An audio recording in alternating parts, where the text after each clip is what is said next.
Summer routines live or die by how easy they are, and honestly, if something takes too much effort, I'm out. That's why Groons is my go-to. It's my one daily pack of gummies covering my greens, vitamins, and minerals. Plus, it has 6 grams of prebiotic fiber, which is more than 2 cups of broccoli. No mixing powders, no giant pills, no hassle. I just rip open the pack and I'm done. They taste good and they make it easy to stay on top of my health, even when life gets busy. Save up to 52% with the code PODCAST at Groons.co. That's code PODCAST at GRUNS.co. Security threats are everywhere. But with Xfinity XFi, you're notified of threats to your in-home Wi-Fi network, so all your connected devices are protected. That's simple, easy, awesome. Go online, call 1-800-XFINITY, or visit today. Restrictions apply. TalkNorth.com is powered by Bite Squad. Go to bitesquad.com or download their app. Get food to your door in minutes. Use the promo code TalkNorth to get your first delivery free. Talk North gets you your first delivery free.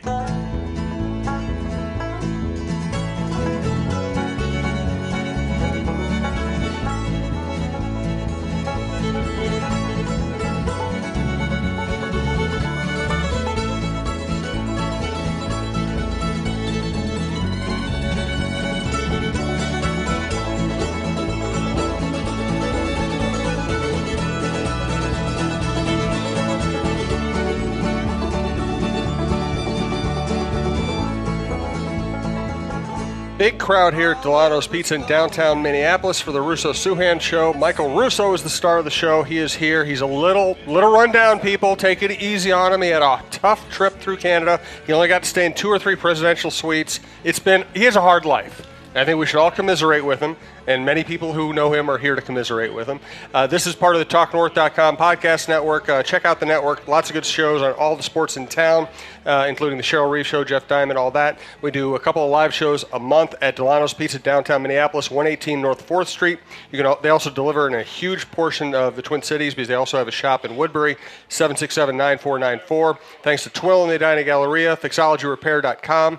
Tony Hoaglund, your State Farm agent in Champlin, and our producer Brandon Morton. Michael, what was the trip like? They were happy for the most part up until last night. Where that's different.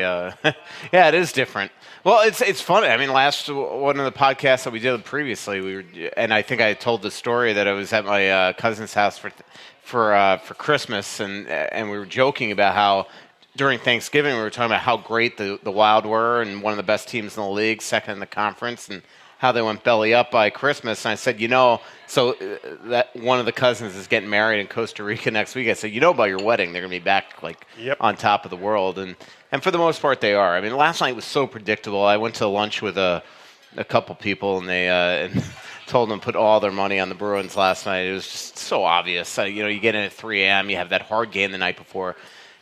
I would love to do a study on in games where you're playing on the front end of back-to-back, if you all of a sudden get an injury or two and you got a defenseman in the box for 17 minutes and you got to grind out a shutout win like that, it just, the type of energy that's expended, I'd love to know what the record is on the second and back-to-back. And I tweeted it that night. You just knew they had to win that game because that it would probably have lasting effects going into the Boston game. And I think they left it all out on the ice in a very sloppy but hard-working game, tight-checking game in Montreal. And then if they could somehow pull off a win in Boston, it would have been a bonus. But they were playing a machine last night that's absolutely, it's always, who was it, the old line, it's not who you play, but when you play them. Yep. I mean, the Wild have had that a lot lately where they're playing teams when it's like the worst time. Like now is like, it's like now is the time you want to play like teams like Arizona that's just absolutely demolished by injury, not when the Wild played them earlier this year and things like that. And that was with Boston last night. They're absolutely on fire. They don't lose at home. They've won 11 of their last 15 overall, and they got the great power play. And now you lose your top penalty killing guy in Eric Ferrer. And it was just all the recipes for a clunker last night. The problem is, you almost wish that you had 2 days to recover. I mean, the Wild play 8 of their next 14. What I wonder now, I'm curious, is if that even last night has lasting effects.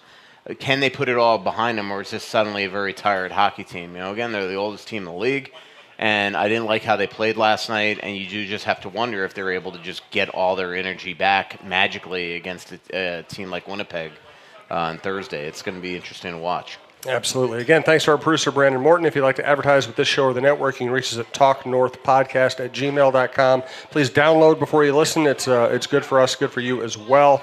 And again, thanks to all of our sponsors. Parisi and his line have been remarkable. Yeah, they've been good. Charlie's playing his best hockey. I thought he was outstanding in Montreal. I mean, again, not offensively. I thought defensively and away from the puck, he was as good as I've seen him all season long. He was a back-checking machine that night. I take for a grain of salt the game sheet when the off-ice officials put takeaways and giveaways because every arena has different definitions and they're usually bogus. But I mean, he was credited with a bunch of takeaways that game, and it was because he was pickpocketing guys from behind all night long. He was great, and Cunning's playing a strong game right now. You'd love him to score at some point. I still wonder what type of player he's going to be because he showed no ability to score at this level. It fits right in. Zero. And but this is like he doesn't even get chances. And for somebody that was a goal scorer in college, we just haven't seen it at the pro level yet. He was getting on fire in the AHL. But look, he's young, but you love to see. I mean, he has no goals now this season, and he only had 2 last year in 20-something games. So, you'd love to see him add that, but he's playing so well. The plays that he made in Ottawa the other night were just outstanding hockey plays. The give and go that he had in the neutral zone with Parisi en route to the Spurgeon goal, and Spurgeon such a heads-up play when he saw Parisi take that guy out of the play with a moving pick. He realized that the waves parted, and he just drove the net on a beautiful goal. And then the other assist that Cunnin had on that was a rebound goal for Parisi. Just a real good awareness behind the net that when he got that puck on the coiled pass and kind of a Duchesne turnover, when he saw that he had time, it was a lot of poise for him to even go to the front of the net and get that shot off. And it was just a perfect pass for Parisi essentially on the rebound. So he is playing well. There's plenty of guys to rip on this team besides Luke Cunnin right now, that's for sure. We're going to do a lot of live questions today. We like doing that when we're here at Dulono's Pizza, downtown Minneapolis. The mic is right next to Michael, also next to the massive, good Lord, that pizza looks good. Massive pizza our friends are eating right in front of us. We have a lot of regulars here. Feel free to come up. If you are not a regular or if you haven't gotten a hat or a T-shirt, come up, ask a question, and you can take your pick. These are really nice. So if you're going to take one, wear it around. Show off the network. I wear mine all the time. We got about 3 of them staring me right in the face here, including Fred's. So come up and ask a live question anytime. You talked about the 8 games in 14 days. Look what Bill just did. Oh, Bill. Just ruined the entire pizza. Hey, you just turned into a Chicago-style pizza. Yeah. You talked about the 8 games in 14 days. Who does that stress the most? Other than you? Well, it doesn't stress me out. I'll be in Costa Rica next week. Actually, I'll probably be more stressed in Costa Rica that I'm missing 2 games. Now, should we be surprised that you're taking a break during the middle of an NHL season to go to Costa Rica? Yeah, we should. We should absolutely be surprised. I normally wouldn't do that, but I cannot wait. Who in terms of tell me why you're taking the break. I'm serious. Oh, I'm going to my cousin's wedding in Costa Rica. Yeah, I didn't know if it was just a lark or if you had. And what's really kind of cool is just coincidentally, he and his very soon-to-be wife live in Philadelphia, and the Wild play in Philadelphia on Monday. Right. So they fly from Philadelphia to Costa Rica on Monday. So Sunday night, I'm getting to go to dinner with them. Then they fly to Costa Rica on Monday. Then I'll come home and cover.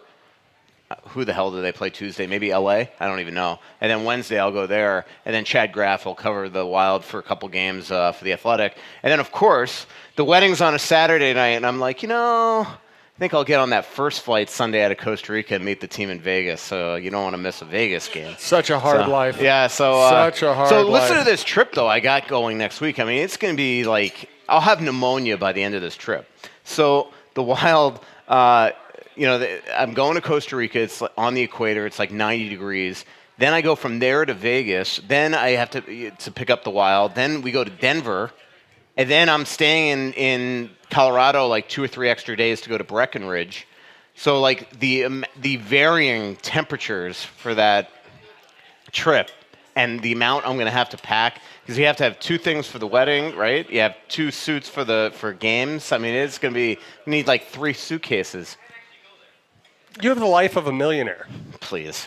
You do. Please. You told me that the presidential suite should buy multiple watches for no reason. I don't know any normal people who do that. Mm-hmm. I could have bought this sweet Montreal Expos hat the other day. Oh, I thought you were saying watch. Okay. In Montreal, because the Expos were my favorite team growing up. This hat was so cool. And so I'm walking up to the cash register, and I realized I never looked to see how much it was. It was $35.99. And even in Canada, that's insane. You spend like thousands of dollars on watches that you don't wear. Why can't you buy one baseball cap for $35.99? I wasn't going to buy a $35.99 hat. That's the price of an athletic subscription for the year. What got this team going? Well, I mean, what got them going is they played some shoddy goaltenders. How about that? Nice save. What got them golden? I mean, Michael Hutchinson and Anders Nielsen back to back certainly helped. That's just a fact. And it's the same thing when they played Montreal and Florida before the break, and they popped in 7-5 goals. They were playing Antti Niemi and James Reimer. So that certainly helps. What was nice is to see them beat Carey Price the other day with Doobie showing up. And it's funny. I was chatting with Boudreau just during the morning skate in Montreal the other day. He didn't go on. It was an optional, and he and I were just talking. And I told him historically, from when I cover this team, every type of swoon that happens with the Wild starts the same exact way. You get crappy goaltending, then all of a sudden the goaltender becomes good and they can't score. And it's been every swoon like that. And that's what happened on this one. Doobie was awful. Doobie got good again, and then they couldn't score for a while. And then what luckily happened is that when they started to get their game together, Doobie didn't fall apart. And, you could say what you want about Doobie. They gave up 6 goals in Ottawa and Toronto. He was brilliant in those. And when he needed to be brilliant in those games, he was. The Wild had no right to win that game in Toronto. So much the way they played in the third period, but the way that Toronto came on in the third period and put them on their heels. To see Dubnyk make 19 saves in the third period against the Austin Matthews and the Patrick Marleaus and the Mitch Marners and the William Nylanders of the world and the Jake Gardners and the Morgan Rileys, that was awesome to see. And then same thing the next night in Ottawa, or day in Ottawa, when the Wild did hit the snooze button and didn't realize it was a noon start local. He was outstanding in the first period, save for the play on the Duchesne breakaway. So that's good to see. And then he brought it the next night in Montreal, too. Now, that Montreal team is just, I can't even believe, that just shows you how crappy the East is. The fact that they were in a playoff spot is a joke. I mean, they were a bad hockey team. There's nothing on that team. They were missing nets by about 15 feet. They're not very good. And but Dubnyk had to be good that night, and he was. And luckily for the Wild, Petrie handed Granlund a puck, and he made a great play. So that's what turned it around. Good time to come up and ask a live question. We have a lot of regulars here. Don't be shy. But a tough schedule coming up, by the way. Yeah, well, let's talk about the schedule here in a second. I do want to thank Twill in the Dining Galleria, twillmn.com. I bought a lot of clothes there lately, and they just hold up really well. And my wife loves shopping there. So check out twillmn.com and Twill on Instagram. Jim usually doesn't like to shop for clothes. I don't like it when he shops for clothes either, because he used to buy stuff I'd want to throw out. That's why I'm so glad he's found Twill in the Edina Galleria. He likes shopping there because of the comfortable environment and the friendly staff. He finds clothes that actually fit him properly and are high-quality brands that will look great for years, whether he's golfing or working. Our favorites so far are Peter Millar, Johnny O, and Barber. We spend our money at Twill because we love the clothes and we love the no-pressure shopping. Drop by Twill in the Edina Galleria for the best shopping experience and best clothes you'll find in the Twin Cities. And a reminder, we're downtown Minneapolis, 118 North 4th Street, and it's easy access to Ramp C. It's easy access to all the music and sports venues. It's a short walk to Target Center. Great place to hang out. My wife and I came over here during the winter break a couple times. She's a school principal. She didn't always get to come hang out during the day. We came over, had lunch, watched bowl games on the big screen TVs. It's a laid-back atmosphere. The food is fantastic. I just ate a gluten-free pizza because they make those really well here.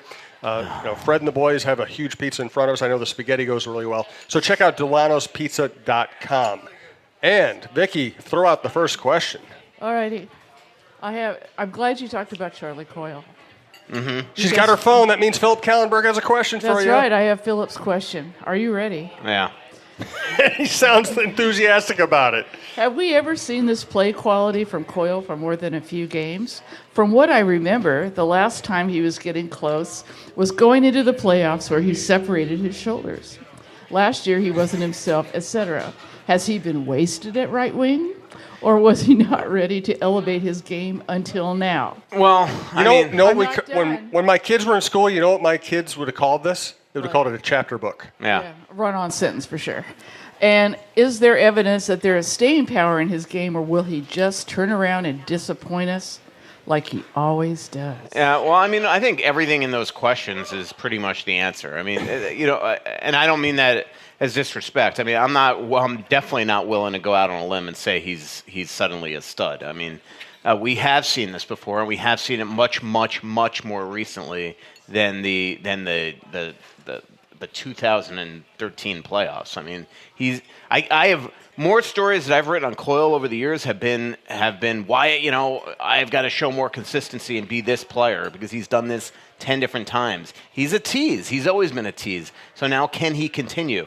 The other thing, and one thing I will say that is starting to drive me nuts is the revisionist history that fans think that he's been a right wing for the last 6 years. He's played center more than he has played right wing here. The difference is I think that he realizes that he is in a top 6 role, and this is his best opportunity right now to play next to Zach Parise, and it has motivated him. And Zach has made it extremely clear over and over and over and over again that he wants to continue to play with Coyle. So read what you want there. So I do think that this is great to see. But now here's where the GM has to really make a quality decision.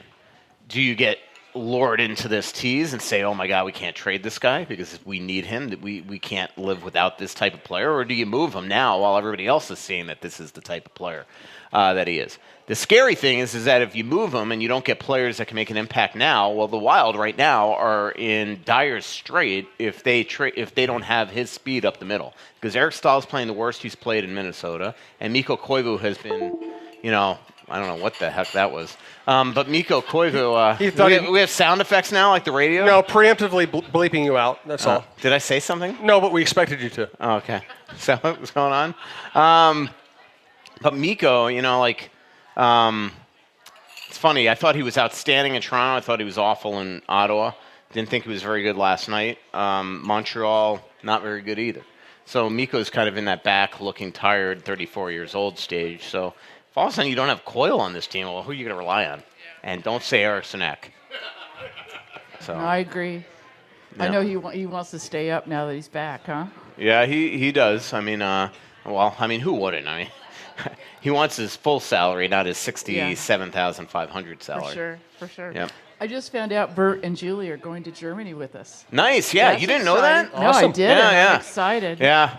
I'm really excited. So Vicky and Clyde always comes on the trip that we have to Europe, and now Bert and Julie are coming too. So if you don't mind, Jim, if you do want to come to next July 9th to the 18th, if you want to come to the Alps, Germany, Austria, and Switzerland with Anthony LaPanta and me, and his lovely wife Margot, and my mother Barbara, definedestinations.com. Please come. So good job there, Vicky. I'm impressed that you brought that up. Well, I'm working on somebody. I want somebody that came on our Ireland, Scotland trip to come, but and his lovely wife. Yes. Awesome wife. Who I didn't realize. I didn't realize U2 was playing after, and they were staying an extra day. And when I was investigating on how to change my trip because I wanted so badly to just go see U2 and in their homeland. Yes. That would be I think cool. we're going to go in a couple days early if they go and hang in Munich. Well, I'm staying a couple days late to hang with Niederreiter, whether he's here or not. Oh, really? Yeah, do a big story. I am the sorry. We know. I am the that actually said to Nino, I'm like, no, if you're traded, this is still going to happen because I'm going to have to book my flight home. I'm just saying, He knows. Don't think all next summer I'm going to purposely not write your name in trade rumors because I'm hoping you're not going to get traded because I'm doing this story. He was in that top 20 article. Yeah. Well, on The Athletic. that was my contribution to that article. Okay, so, then. Yeah. All right. So That's take all I that got. with a grain of salt. Thank you, Vicki. All right, Appreciate it. I want to thank Fixology Repair, fixologyrepair.com. John Hedges, who runs the two shops in the Twin Cities, usually comes out to our shows. He's busy tonight. Somebody just came But up and showed us receipts. Sam Gibbons Yeah. came up. Gibbons, I want to make sure I get it right. Sam Gibbons came up and said that he dropped his watch, I believe. I think it was his Apple Watch? Apple Watch, iPhone.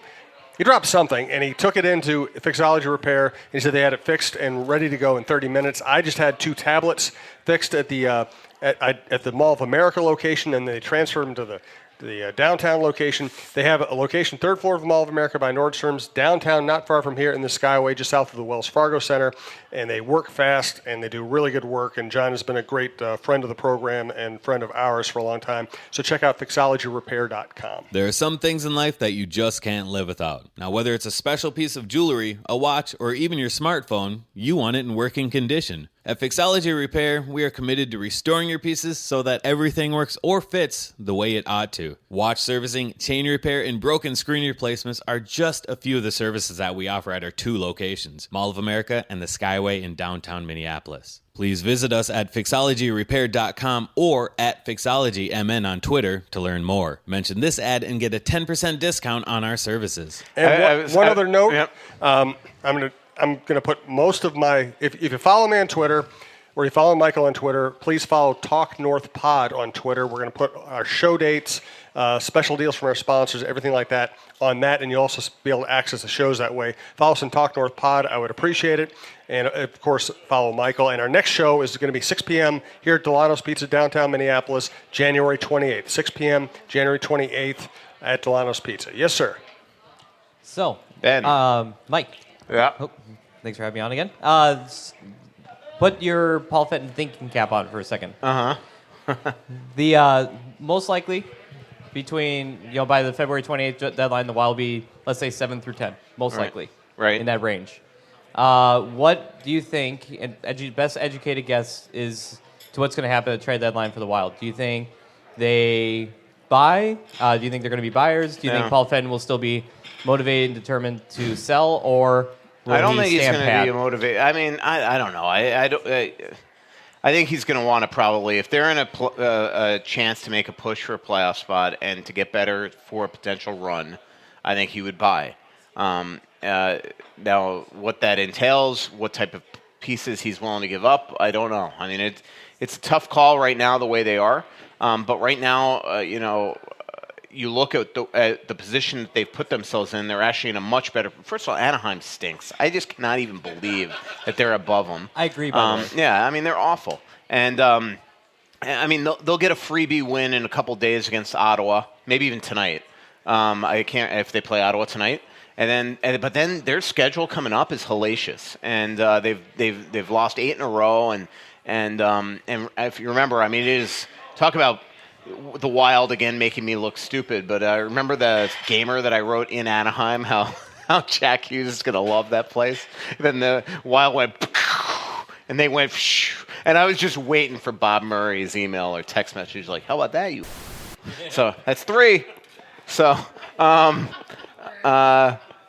So anyway, do we really have to beep that word? No, we'll let it ride. Okay. So nobody listens to this show expecting to not be offended. the thing that I do wonder, because the Wild, can you go into the playoffs if you're Paul Fenton and you really legitimately are going to add? Can you go into the playoffs and look at the way that Mikko and Stahl are playing right now and say this is good enough? Like, do you maybe even consider moving Stahl if you think you can get a better center back in either that trade or another trade? It's something they're really going to have to consider. I mean, this is not. I think everybody knows the respect I have for Eric, but Eric last night was going on and on about the chances he's getting, and I just don't see it. He's just not playing well right now, and I think that he's starting to get scared about that because he also doesn't want to be traded. And he's almost like starting to make us all think, oh, the chances are there, the chances are there. This is not the same player that he was last year. And he looks slower, his hands look slower. And that's always, to me, the worst sign, is when the hands go. That's worse than the legs. I mean, I hate to say it like this because he's a good buddy of mine. Mark Parrish, that was the way his career ended. His hands got slow. And the second a goal scorer's hands get slow and they can't turn. I mean, look at Nino right now. You know, he cannot pull the trigger on anything. and he's in 26. So Yeah, that's why I think it's a very I'll be curious to see, especially this being. And they need another defenseman. Yeah. If Dumba's not going to be back, they've got to get a D. And even if Dumba's back, what type of player is he going to be after missing 3.5 months? I mean, he's not going to come back looking like me. But is he going to be a defenseman that can unleash the same shot coming off a ruptured pec? No freaking way. I mean, so I Good do self-restraint there. So I think they're going to have to add a D at some point. Again, 5-6 weeks from now is a long ways away. We'll see. Again, I think it's perfect, the position the Wild are in. If they can figure out a way, I think they have no chance of beating Winnipeg in the first round. But I do think that they are a team that could beat Nashville. Nashville's very beatable. They haven't, although they just turned their season around. I mean, that team's crazy. You knew they're starting to play well, but they had just lost 10 in a row on the road. And we're just losing, and then all of a sudden, boom, they have a big comeback win against Washington. Now they're on fire again. But I think the Wild could beat Nashville in a 7-game series if everything goes right. And I do think the Wild could beat even a team like Vegas. San Jose, I have my doubts about going there and being able to beat, especially if Burns and Karlsson are playing the way that they are right now. And Calgary is a team that I think is beatable. I don't think the Wild could beat them. But I think that it wouldn't be a bad thing to be in a wild card spot and maybe get, if Nashville finishes first in the division, or going into the Pacific and at least trying something new. We've seen it. They just can't. They're not beating Winnipeg in a 7-game series. I don't think. It's always different when they play them here. 2-0 against them this year, though. I know, but wow, they're not. Trust me. I get it. That game that the Wild won in Winnipeg last month. That was as bad as Winnipeg looked like they were like the Wild last night in Boston. I mean, there was just no speed. Nothing was happening for them. Wheeler, Laine, Carner were MIA, Scheifele. I mean, so that to me was an aberration. And then just my last question, too, kind of follow up on that. That's why I'm curious to see what he does at trade deadline this year, because I was reading the article about the top 25 free agents, unrestricted free agents for the summer, and it's actually one of those situations where a lot of them are still pretty young, late 20s and stuff. So it actually would be a market that's really would be good to get into. And so I almost kind of feel like, do you want to risk adding any salary to the deadline? Like would it be more prudent to stand pat and be like, I want to be ready for the offseason to jump in? Well, but I mean, again, you could add those players as rentals. They're again, you're not adding past this year. If you traded for a Stone or a Duchesne, which I just don't know how the Wild would do that without giving up just an absolute fortune in terms of assets that they can't afford to give up. So I don't see the Wild being in that those type of things. But you add a Mark Stone or Matt Duchesne or Wayne Simmons or whoever, Skinner I think is UFA. I mean, not the Buffalo's trading him, but you're not adding past this season. So I do think that there's ways to buy it, but all these guys are going to cost a lot of money, set by the precedent of the Marty Hansel trade a couple years ago. So, absolutely. Sorry. Let's thank Tony Hoaglund, Hoaglund, works out of Champlin. Michael and I both use his services. Very easy to communicate with, app, phone, email. He's a good guy. He will take care of you. Check out Tony Hoaglund, your State Farm agent in Champlin. Hey, Minnesota sports fans. This is your local State Farm agent, Tony Hoaglund. I need you all to ask yourselves this question. If you're in an at-fault car accident and you are sued for $700,000, how much of that $700,000 will my current insurance company pay? If you are unsure or can't answer all $700,000, you need to give us a call. State Farm has been number one in car insurance since World War II and number one in homeowners insurance since 1964. For a no-obligation review of your current policies, call us at 763-421-4900 or check out our website at www.champlininsurance.com. Yes, sir. So, if any other GM in the league knows our team and what we have in the, in the minors and everything, it's our friend Mr. Fletcher in Philadelphia. What do you think of any chances of Fenton and Fletcher talking amongst themselves and trying to work something out, or is one or the other one going to tell them to go pound sand because they both know what they have and one is going to demand too much for? Well, I think so. I'm sure that Fenton's trying to get the moon from Fletcher and vice versa.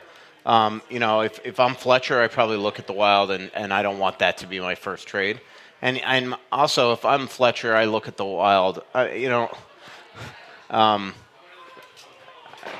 Certain guys that Fletcher committed to on this team got him fired.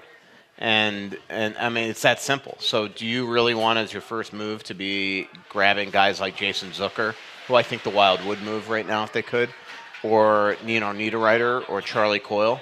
I can't see that being your first move when they have disappointed over and over and over again when it mattered most. So I'm sure that the Wild have tried to even trade Eck there. In fact, I'm pretty positive, and that hasn't obviously happened yet. So I just think that it probably isn't going to happen, but there's zero doubt that they've talked. I know that for a fact. So. And then on the same vein, if the Wild do make a move, and Fenton does make a move, is it going to be a move similar to what he's known for? It's just a big, splashy move, like one player for one player type deal, or is it going to be similar to like the 3D chess moves that you saw Fletcher making? Yeah, I mean, again, you know as well as I do, really. He learned from David Poile, and you're right. I'm sure he'd love to make bold moves. It hasn't happened yet. No trades really have happened yet in the league. I'm sure he would love to do that type of trade, but everything's difficult. I mean, the problem is that if I'm trying to. The Wild have a couple guys that make a ton of money. Zucker, Niederreiter, Coyle. Coyle is now looking like a more manageable contract because he's in the threes as opposed to the other two. Granlund's another one that I don't think that a lot of teams are looking to just add that salary beyond this year, and that's the problem the Wild suddenly have here. Is so to make those type of bold moves, I don't know if the pegs line up. So again, these type of trades don't usually happen before the deadline. And so those usually happen in the summer. I mean, you look at Subban versus, almost every one of those big trades that Nashville made usually happen in the summertime. July 1st was the Subban Weber deal, if I remember correctly. So I just think that I think Wild fans probably shouldn't expect the moon here in the next little bit, but I'm more like, I hate to use the word tweaking, but we'll see. So good questions, David. Thank you. Appreciate it. We do have some Twitter questions, but we got to get to Bert first. Yeah. And Bert is in his resplendent best outfit today. Yeah. Birmingham hockey. One other thing, to get back to David's question, that it's hard for me to answer these because, I'm learning as we go too on like I could tell you at the end of 9 years of covering Chuck Fletcher what the MO of that GM was. And so you had a good sense of everything. Now we haven't seen him make a trade yet, other than the minor league trade that sent Janis out to L.A. and or wherever the hell he went, I can't remember, and Gustav Olsson, which was just a get rid of the cap deal, which was a great trade. And I don't even know if technically Paul Fenton made that. That could have been Tommy Curvers or Shep or somebody. That was a minor league trade, essentially. So everything. Right now, I have no clue. It's thrown, and if any of you have read a word, you know that Paul Fenton's not one that's going to share his inner deepest secrets. So everything right now is going to be a surprise. I remember it was the same day. I was walking to Lund's one night in 2009. Got back from Vancouver. It's like 6:30 at night, and I walked to Lund's, and boom, they make the Chuck Kobasu trade, and I didn't see that coming. I remember actually writing in Vancouver that trade winds were circling and that they were trying to make a move, but at that time you just didn't know. But then all of a sudden years go by that you're covering Chuck, and you pretty much start to figure out the way that he operates and when he would make moves and things like that. So, Bert, the legendary Chuck Kobasu. Yeah. Mikko Rantanen, right? No, not Mikko Rantanen. Mikko Letton. I thought it was just a second round. No, it was. They traded. Who was that kid that was drafted ahead of Hala in the 2009 draft? It was a Finnish guy that everybody thought was going to be. It's like they thought it was going to be like the next, or a Swedish guy that they thought was going to be like the next Thomas Holmstrom, and he wound up never playing in the NHL. I can't remember who was in that deal, and a draft pick. I had blocked that Kobasu trade out, so thanks for that. So bring it back. So I'm going to bring up a question on one of your favorite topics, and that's the upper body injury and the lower body injury from Fenton. I know they asked you not to report on it, but is there a gag order on the players to not think, what would stop like Granlund from telling his brother? No, that's exactly what I explained to him was going to happen last week is that the players don't care, but on the Dumba thing, I mean, there were pictures of him on social media. I mean, this is what I tried to show him during that whole thing, that this stuff is, you're better controlling it by giving us information rather than me sitting there and doing it. And the other thing I was trying to show him was like, look, I could try to protect you, but I can't control everybody else, and now I'm going to look like the idiot when Elliot Friedman reports something.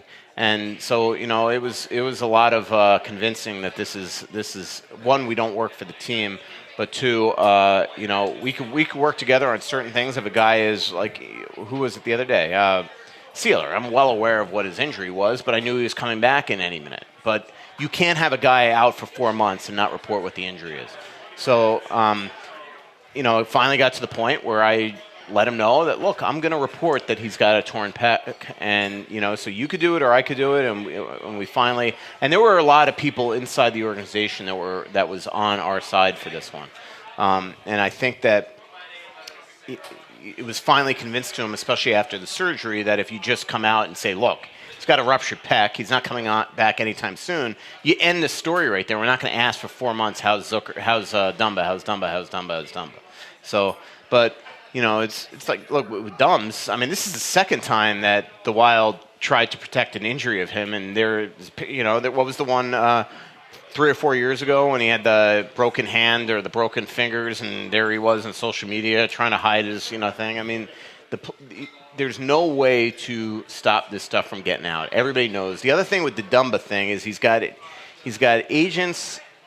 He works for Newport, which is, by the way, the Parisi group that I wrote about the other day. He's got 6 agents that represent 100 players in the league. You think that those players don't know? Matt Tkachuk, best friend is Luke Cunningham. You think Matt Tkachuk doesn't know? I mean, these guys all know what the injury is. This is not 1975. These guys don't come out and target. They just don't. It's a different world now. Mikko Koivu, we all know he had a sprained knee in the hamstring that I reported, which is what started this whole mess. Actually, the Gustav Olsen, me reporting the shoulder injury is what kind of started this whole thing. The back fighting. But Mikko, the sprained knee, have we seen anybody in the last 3 weeks since Mikko sprained his knee target his knee? No. So, I mean, this is a different world. It just doesn't happen. These guys, there's more respect for that in the game right now, and it's a different league now. I've told this story before, but Denny Potvin tells me all the time that when he used to go to these All-Star games in the 70s and the 80s, that he would not even say a word to Bobby Clarke if he was sitting in the stall next to him. They hated each other. These guys have, in today's game, have been through two lockouts together. They do everything together during the summers. They train together. It's just a different world. Yeah, that was my issue about targeting. I was just wanting to know whether it was like the old days where, Suter with the foot, would people slash him? Have you seen that? No, not once this year. Everybody knows that he's struggling. Yeah, and I was just wondering if maybe Fenton meant targeting as more of a game strategy, like go at Suter this way. No. That's definitely not what he means. He's talking about going out and trying to hurt that guy. The thing. The only time you ever see anybody do anything toward an injury is if somebody's wearing a full cage. You'll always see that, go after the cage or punch him in the face or something like that. You never see, the funniest ones are like when like Granny's got the groin or the lower body right now. Like, how do you target the groin? Like, just say groin. This is not that kind of a show. You know what I mean? We're not going to get into that. Like, you're almost better off if you think that people target. You should just say groin so they don't go. Oh, maybe he's got a knee. Boom. Maybe he's got the ankle. You're better off sometimes when they got the groin. Just saying he's got a groin injury. Yeah, I mean, Brock Besser had that groin injury this year, and nobody went for that. Yeah, he couldn't tee up a shot to save his life, but nobody was spearing him there in Jules. So. Yeah, so I don't get that type of stuff, it was tough for a couple weeks there behind the scenes. Fenton talking to the players as well about telling them, hey, if you got stuff on you that's going to show an injury, make sure you don't get dressed in front of the media and things like that. And so hey, I have a lot of respect for Fenton. I get where he's coming from on this, but this is just a different world. And the other thing is that other teams are becoming more and more transparent right now because of suddenly the deal that the league has with MGM, and that gambling is going to become more of a prevalent thing in this league. And I do think there is going to come a point here where he's going to have no choice, and they're going to have to start saying injuries. I mean, one of the most barbaric sports out there is football, and they'll tell you exactly where injuries happen, and That's a good that point. league seems to function. That's a very good point. One note about the network, we started TalkNorth.com. It's gone through a few name changes, but what is now TalkNorth.com started just a few years ago with Michael Russo doing a show with me. We were kind of thrilled when we got 2,000 or 3,000 listens here or there. Last month, we had 185,000 listens across the network. Cheryl Reeve, Jeff Diamond, Viking Update Show, John Krasinski, Throw the Boss Out, Roy Smalley. Great people on the network I'm lucky to work with. I just want to thank all of our listeners for making it a success and sticking with us. It's going to be a lot of fun as we continue to expand this thing. Yes, sir, Bill. Okay, producer. So Fred's thinking for the long term. I've already thanked him twice, and his head gets a little big. Yeah. If I mention him more than twice... Poor guy's got to listen to every one of these shows. Well, yeah, but that's more of a medical thing. Yeah. I mean, that's more where we should be providing health insurance, I think. Yeah, that's true. Well, he gets punched in the face. Thank you to more than Brandon anybody ever Morton met. for putting up with Michael Russo. How about that? We All should right, tell Bill. the story, but have you talked on the podcast yet about I don't. Do you want to tell it? You went on, put it all on social media. You don't want to tell it on here? It's already out there. Okay. Brandon's on the DL, and we're not going to disclose his injury. How about that? Fred's injuries, he's over 90 and he's blind, but he's planning for the long term. He's hanging in there. He's here. He is hanging in there. He's got a here. Stock North hat. He's ready to go. But Fred's question is a long-term question. So Koivu's got 1 year left in his contract. The other seasoned players who are leaders and assistant captains on the team have half a career left on their contract. But Fred wants to know who under the age of 29 is going to step into that leadership role in the next 2 to 3 years on the team that even has the possibility to do so. Good question, Fred. Yeah, I mean, it's a good question. Because we don't know, all these guys, you just don't know what their futures are if they're going to be here. I mean, if Granlund's here, he's an easy answer. If Spurgeon's here, he's going to be 30 by the end of this deal, but he's an easy answer. That guy, he is a leader. He might be not somebody that's going to get in your face in the locker room, but that guy is an on-ice leader. Just awesome. But yeah, I mean, I'm not going to sit here and tell you Zucker, Nino, and Coyle anymore. Got to see it happen. And I don't think that Dumbs is that guy. I know they tried to get him into a leadership role this year, and he definitely elevated his game, but he's not somebody that you're ever going to put a C on or letter on. How about Spurgeon? Spurgeon, I would, but we'll see. I'll be interested to see what happens with him near the end of his contract, because he already makes $5.187 million, and he's not going to take a pay cut. I can't imagine. So we'll see how that all plays out here in the next little bit. But he's also not going to get old quick too. I mean, he's not just going to become, Jared Spurgeon's not just going to become old. So I don't know. I mean, the future of this team is just interesting, because you have these veterans, as you mentioned, that have half a contract left. And half a contract left for them is 6.5 years. I mean, you're taking them to 40. It's a career for most people. And you have a lot of underachieving core guys that we're committed to. And you don't have anything coming in the pipeline other than Greenway, Cunningham, Eriksson, and Kaprizov that you just pray are going to be players that are not just third-line type guys. So I think Fenton is suddenly realizing what he's got himself into here, and there's no easy fixes, especially when you can't do a full rebuild on a team when you have two guys with 6.5 years left and make 7.58 each of the cap, and you have an owner that has spent a lot of money for this team that wants playoffs. He wants a cup. I don't think he's got the patience to do a full rebuild, and so there's. And again, you can't tank for Hughes, because everybody that misses the playoffs now has the ability to get Hughes. So it's not like the old days where you can just sell a bunch of assets for Mario Lemieux. It doesn't work that way. Yeah, that's the other thing. I agree. He is.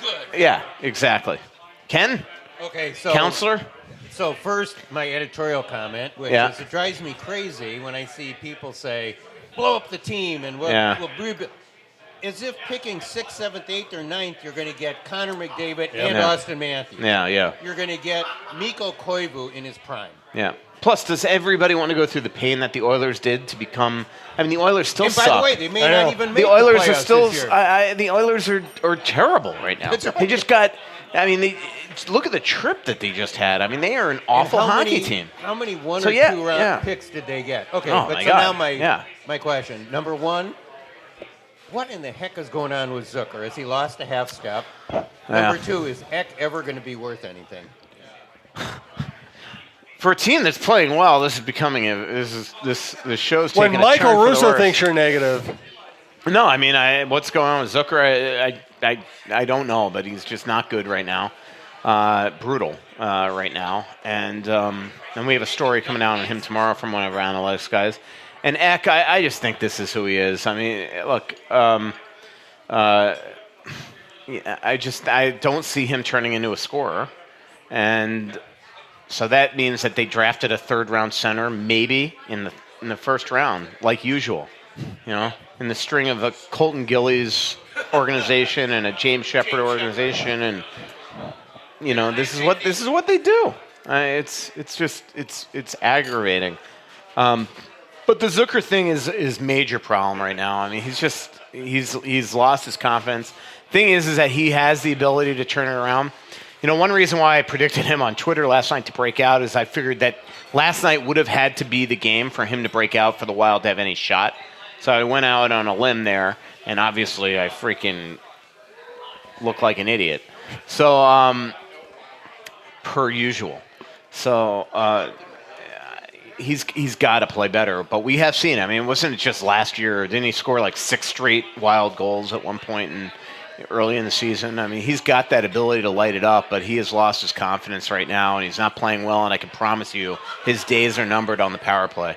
You know, I think Boudreau has made it very clear to him, you better shoot the puck and stop passing pucks out of the zone, and we'll see how long he continues to play on the power play. So. Dulono's Pizza has lunch buffets. Michael's taken advantage of that many times. I always just get the pizza. They are open till 3 a.m. So if you want to come to a sporting event, a music event, and come hang out before or after, I highly recommend Dulono's. They also have happy hours. You can go to Dulono'sPizza.com and order online, or you can always call 612-767-9494. And again, they deliver across the metro area because they also have a shop in Woodbury. Yes, sir. Well, Jim, I had a couple of questions. One, you had an article, I think, on Sunday about the big money deals don't often turn out to be deals at all. Yes. And then you'd mentioned, without them, the Wild's only hope would have been playing badly enough to land a transformative superstar in the draft. And that strategy rarely works. Yes. But yet 6 out of the last 12 Stanley Cups have been won by teams with transformative superstars. But that's how many cups have been won in the last 12 years. That's not how often it's worked. Okay, for every Stanley Cup that's won by a team that got Sidney Crosby, you have the Oilers, you have Toronto, you have a bunch of teams that tank, they stink, they get the high draft pick, they pick a guy who's not very good, and then they stink another 6 years, and they try it again, and it lasts 10, 20, 30 years.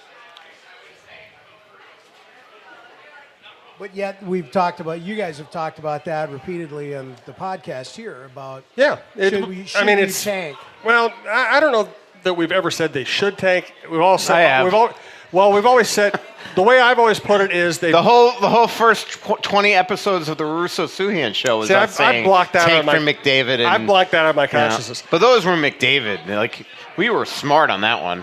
So. Let's be honest, if McDavid was playing for the Wild, he'd be like a 50-point guy. Our ice that slows every player down. So Minnesota ice is thick. I think that was a bit on the whole promotional deal, but the main question for Michael was, and you already referenced the Custis article, but do you have any idea what the prices are for Fenton? I mean, they said it was high prices. Yeah. He's asking high prices. Yeah. In terms of for Fenton to go get guys or vice versa.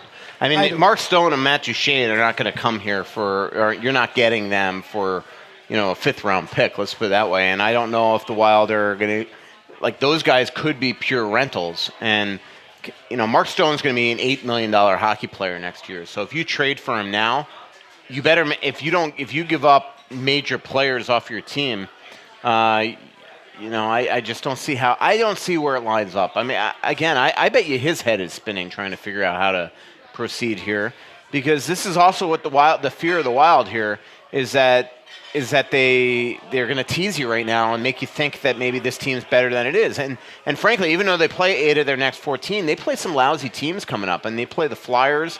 Although it's in Philly, and the Wild very rarely play well there. They play Detroit coming up. They play. Who else is coming up here? I mean, LA is awful, I believe, that is coming in here. The Ducks. I mean, there's a lot of winnable games coming up, so the Wild actually have a chance to climb here. And then all of a sudden, you get all of a sudden a little yeah. So here we go. Home against Winnipeg, home against Detroit. I say Detroit because that's the way that Brian Murray used to say it. At Philly, home. That's a tough one. You play at Philly, and then you have the worst team in the league in LA, but it's a second of back-to-back at home. That one kind of kills you. And then home Anaheim should win. Wild never play well against Columbus. That'll be a loss. Then at Vegas, at Colorado. Wild usually don't play well in Colorado anymore. Vegas, I'll be interested to see how they play there. So there are winnable games coming up, but I guess what I'm trying to say is the danger here, if they start playing great, is that Fenton starts to think like this team's better than it is again, and we all get roped into that. And that's what this team does to you. They don't stay. They don't stay. What's the old Brian Ralston line? Never too high, never too low. The Wild are only high and low, and that's what. And yet they end up in the middle. Yep, and they end up in the middle, which probably there's a math equation right there that proves it. Big crowd here tonight. Thanks to everybody for coming out. We have a couple minutes left. They are going to have Opinion Nation next, kind of a fun trivia-style game that they run right after our show is over. Stick around for that. Yes, sir. So, Michael, with Capo Kakkonen having a good year down in Iowa, how long do you think until we start to see him up in Minnesota, especially as you talked about them looking at extending Stalock? Yeah, I think a couple years. I think that they are looking at extending Stalock or having another backup here next year for Doobie. But goalies, you got to be patient with, and I think they'd want him to play for a couple years down there. And really, that's it. He's been outstanding, though, which is great because this team hasn't had a goalie of the future really that's amounted to being the actual goalie of the future since I've covered the team. We thought Harding, we thought Kemper. I think with Kemper, it was all upstairs with him because the talent is clearly there. But how many times do we see him 1-0 in the third period give up 5 goals? I mean, that's just his MO. And then Harding, obviously, we know what happened with him, unfortunately, with his illness. So maybe this kid is the real deal. We'll see. But goalies are so unpredictable. It's why the teams despise taking them in the first round. There aren't a lot of them that amount to being studs. Carey Price, Dubnyk, a couple first rounders, but most guys, they just happen to be finds. It's pretty interesting. We're going to come to Michael Russo for his famous final thought or final not thought. Yes, did you have one more? Fred just wanted to thank Michael for his answer. He said, "You answered his questions in spades. We're in trouble. There is nobody." Yeah. Fred's a keen observer of the Minnesota Wild and this show. Fred, I was sitting next to an 87-year-old man today that was born in International Falls, moved in 1955 to Boston. I was telling him about you on the plane today. He was flying out to California for vacation, but guy was sharp as a tack. Just to show you how sharp he is, and I wasn't. He at one point he started talking to me, and I took out my AirPods, and then all of a sudden it dawned on me why they didn't fit right the whole flight. I had the left one and the right, and the right and the left. And I look at him, and I'm like, I just had my AirPods in for 2 hours on this flight, and he looks at me and goes, "Were you hearing the music the wrong way?" And I just started laughing out loud. But the guy was awesome. Yep.